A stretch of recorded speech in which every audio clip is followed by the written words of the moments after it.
Ce dimanche, c'était la dernière étape 2016 du Crédit Agricole Nature Tour, l'Éco-Trail à Pradly-Saumont. Malgré une météo pluvieuse et une température quasi hivernale, ils étaient plus de 600 à s'aligner au départ des différentes versions de la course. Avant les départs, les conditions météo amenaient les organisateurs à être particulièrement vigilants sur les équipements de sécurité des trailers. Sur un parcours presque identique aux années précédentes, mais pratiqué à l'envers. Ce sont 7 variantes qui étaient proposées aux trailers. Un 47 km en solo, en duo ou en relais qui rassemblait près de 180 participants. Un 26 km lui aussi pouvait être couru en solo, en duo ou en relais. Et enfin un 11 km couru lui uniquement en solo. Pour ces deux dernières, ce sont plus de 230 participants qui se sont présentés au départ.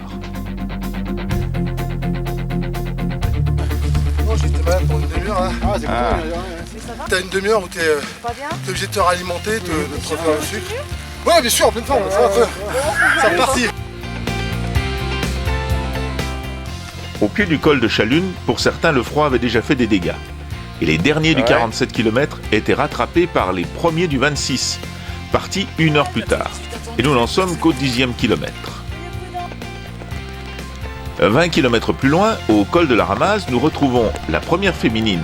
Elle terminera seconde au scratch du 47 km en relais. Elle ne s'arrête même pas au ravitaillement de Pradly, où les bénévoles sont chaque année présents.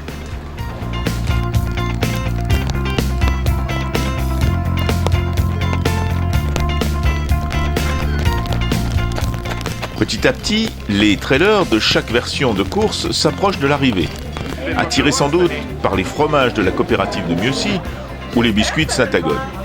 À moins que ce ne soit la perspective d'un peu de chaleur et de pouvoir se sécher. Voilà les premiers du 47 km en relais. Leur temps, 5h45. C'était super, on était 2-3 à se tirer la bourre avec un solo et 2 relais, ou un relais, je me rappelle plus. Et du coup, on s'est bien aidé, on a réussi à bien s'entraider. Le temps, c'était nickel pour courir. Et on n'a pas eu de problème au niveau du parcours, quoi. Donc c'était super. Jordan, il m'a servi un bon caviar dès le début, donc... Puis je crois que j'ai bien creusé l'écart, parce que je me suis retourné 2-3 fois et je crois qu'il y a un petit bout derrière. Donc, mais très bien, beau parcours, je connaissais déjà un petit peu. Très gras, mais ça fait partie du trail. Donc voilà, merci à tout le monde. Lui, par contre, a couru les 47 km en solo et en 6h22. Voilà, les conditions, c'est vrai qu'en Normandie, on connaît la pluie, on connaît la boue, donc c'est vrai que c'est pas très changeant. Après, ce qui est dommage, c'est que moi qui viens pour faire un trail de montagne, je me dis je vais voir du paysage, du beau paysage. Et puis bon, malheureusement, on est dans le coton tout le parcours. Après c'est vrai qu'on est sur un parcours très très typé montagne.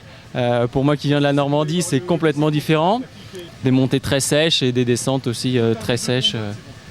Mais voilà. Pendant que certains cherchent encore la ligne d'arrivée, sur les podiums, le Crédit Agricole remettait à 2 associations les derniers chèques de 600 € de cette saison sportive. Travail d'un artiste local, les récompenses aux vainqueurs. Pour la dernière fois de cette année, vous pourrez retrouver tous les résultats sur le site ci-dessous. On retarde un petit peu pour votre retour, bien sûr. Vas-y Daniel, tu seras sur la photo. Sur ces images de l'Eco-Kit Trail, fin de partie pour le Crédit Agricole Nature Tour, édition 2016. Il est temps de ranger les oriflammes. Ludo et Lidvine au chronomètre, Patrick, notre animateur, au micro, Marie, coordinatrice Nature Tour et organisatrice de l'Éco-Trail, et votre serviteur à la caméra. Nous vous souhaitons une excellente fin d'année.